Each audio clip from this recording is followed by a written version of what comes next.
Renungan Pagi GKJ Gontokusuman, Rabu 30 Maret 2022. Apa yang ada padamu? Saudara-saudara yang dikasihi oleh Tuhan, selamat pagi, selamat hari Rabu, selamat memasuki hari baru anugerah Tuhan. Kiranya kita selalu dalam berkat Tuhan senantiasa. Mari kita berdoa, mempersiapkan diri untuk mendengarkan firman Tuhan. Tuhan Allah yang mengasihi kami, terima kasih untuk pagi hari ini. Terima kasih untuk segenap penyertaan Tuhan sepanjang hari dan malam yang telah kami lalui. Sekarang kami hendak berhenti sejenak dari segala aktivitas kami untuk mendengarkan firman-Mu. Mohon tolong kami untuk memperhatikannya dan mengerti kehendak Tuhan darinya. Terima kasih Tuhan, di dalam nama Tuhan Yesus Kristus Juru Selamat kami yang hidup, kami berdoa. Amin. Saudara-saudara yang dikasihi oleh Tuhan, salah satu bacaan harian hari ini adalah 2 Raja-Raja 4 ayat 1 sampai 7. Saya akan bacakan untuk kita semua.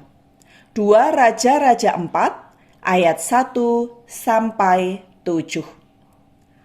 Salah seorang dari istri-istri para nabi mengadukan halnya kepada Elisa sambil berseru, "Hambamu suamiku sudah mati, dan engkau ini tahu bahwa hambamu itu takut akan Tuhan. Tetapi sekarang penagih hutang sudah datang untuk mengambil kedua orang anakku menjadi budaknya." Jawab Elisa kepadanya, "Apakah yang dapat kuperbuat bagimu? Beritahukanlah kepadaku apa-apa yang kau punya di rumah." Berkatalah perempuan itu, "Hambamu ini tidak punya sesuatu apapun di rumah kecuali sebuah buli-buli berisi minyak." Lalu berkatalah Elisa, "Pergilah, mintalah bejana-bejana dari luar, dari para segala tetanggamu, bejana-bejana kosong, tetapi jangan terlalu sedikit. Kemudian masuklah, tutuplah pintu sesudah engkau dan anak-anakmu masuk, lalu tuanglah minyak itu ke dalam segala bejana. Mana yang penuh, angkatlah." Pergilah perempuan itu daripadanya. Ditutupnyalah pintu sesudah ia dan anak-anaknya masuk. Dan anak-anaknya mendekatkan bejana-bejana kepadanya, sedang ia terus menuang. Ketika bejana-bejana itu sudah penuh, berkatalah perempuan itu kepada anaknya, "Dekatkanlah kepadaku sebuah bejana lagi." Tetapi jawabnya kepada ibunya, "Tidak ada lagi bejana." Lalu berhentilah minyak itu mengalir. Kemudian pergilah perempuan itu memberitahukannya kepada abdi Allah, dan orang itu berkata, "Pergilah, jualah minyak itu, bayarlah hutangmu, dan hiduplah dari lebihnya, engkau serta anak-anakmu." Demikianlah firman Tuhan. Yang berbahagia ialah orang yang mendengarkan firman Tuhan serta memeliharanya. Hosiana. Saudara-saudara yang dikasihi oleh Tuhan, wajar ketika orang berada dalam kesulitan lalu mencari pertolongan. Dalam bacaan Alkitab tadi, yang mencari pertolongan adalah salah seorang dari istri-istri para nabi. Kesulitan keuangan itu yang dialaminya. Yang menarik adalah ketika Nabi Elisa memberikan pertolongan, dia meminta ibu itu mengingat apa yang dipunyainya di rumah. Nabi Elisa tidak memberikan pertolongan bersumber dari sesuatu yang tidak dimiliki oleh ibu itu. Nabi Elisa menolong berdasarkan apa yang ada di rumah. Hal ini penting untuk kita perhatikan. Kadangkala ketika kita berada dalam persoalan, kita terlalu berfokus pada persoalannya.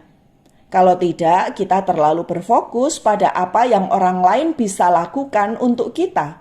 Jadi otomatis kita merasa bahwa persoalan kita begitu besar, sementara itu diri kita sendiri tidak berdaya. Pengalaman ibu dengan minyaknya tadi mengajak kita untuk pertama-tama melihat apa yang ada pada diri kita. Tuhan tentu tidak membiarkan kita tanpa apa-apa. Tuhan memberikan pertolongan melalui apa yang ada dalam diri kita, apa yang kita punyai. Sekalipun hanya sedikit atau kecil, seperti halnya sebuah buli-buli berisi minyak, Tuhan bisa menggunakannya untuk menolong kita. Di sisi lain, Nabi Elisa meminta ibu itu meminjam bejana-bejana dari para tetangganya.